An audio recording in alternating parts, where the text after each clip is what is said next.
sommes fabricant local de menuiserie PVC, menuiserie aluminium, véranda, portail. Implanté géographiquement des Landes du Pays Basque jusqu'au Comminges, Faliero, c'est un chiffre d'affaires de 9,5 millions, c'est 3 ateliers de fabrication à Ibos et à Saint-Gaudens, c'est 18 000 clients, 76 collaborateurs. Et c'est une entreprise fondée en 1970 par M. Faliero et reprise en 2019 par 2 salariés avec 25 ans d'ancienneté. Alors mon profil, j'ai intégré l'entreprise il y a 29 ans sur la partie technique. Donc j'ai vraiment un profil technique où je suis passé par la pose, par le métrage, le bureau d'études et la logistique.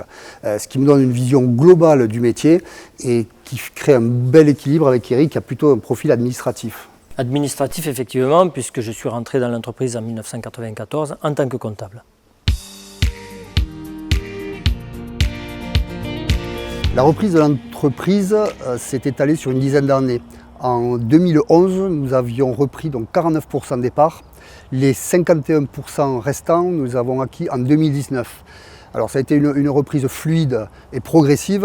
On avait pas mal d'expérience et effectivement ça nous a bien servi parce que 3 mois après le rachat total de l'entreprise, il nous arrivait le premier confinement avec le Covid. Comme le dit Jérôme, la reprise a été préparée et étalée sur 10 ans. En 2019, quand nous rachetons les 100% du capital, nous avions donc une légitimité et le transfert de l'entreprise s'est passé plus en une continuité. L'accompagnement des banquiers et notamment le Crédit Agricole, partenaire historique de l'entreprise Faliero, et l'expert comptable ont été un appui essentiel à cette reprise. La transmission des entreprises comme l'entreprise Faliero, c'est un tissu économique qui reste dynamique. Ce sont des emplois et des savoir-faire qui perdurent.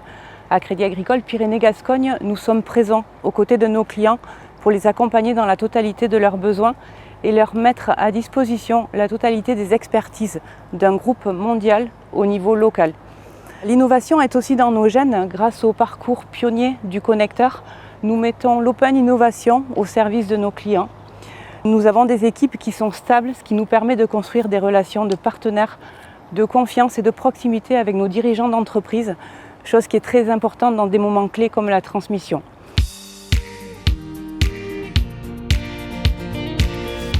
Pour insuffler une nouvelle dynamique, nous avons fait évoluer 9 collaborateurs en interne. Nous avons créé un comité des managers opérationnels pour leur laisser la possibilité de prendre toutes les décisions du quotidien, pour nous permettre à Eric et moi-même de réfléchir, de se projeter, sortir de l'opérationnel. Ensuite, nous avons donné un maximum d'autonomie aux 4 agences en nommant un chef de vente par site, un conducteur de travaux, un responsable SAV pour donner de la proximité entre les équipes de pose et nos clients.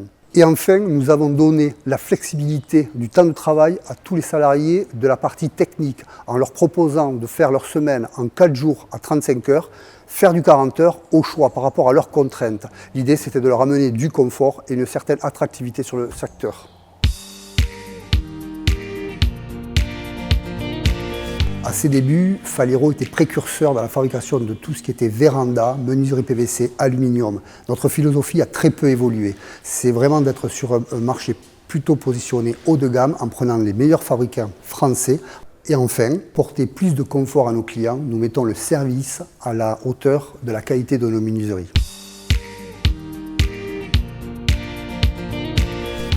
La reprise d'une entreprise relève plusieurs défis. Un enjeu financier bien évidemment, mais également un engagement de responsabilité vis-à-vis des collaborateurs. C'est pourquoi il faut des relations saines entre le cédant et le repreneur et également une démarche de communication envers les collaborateurs.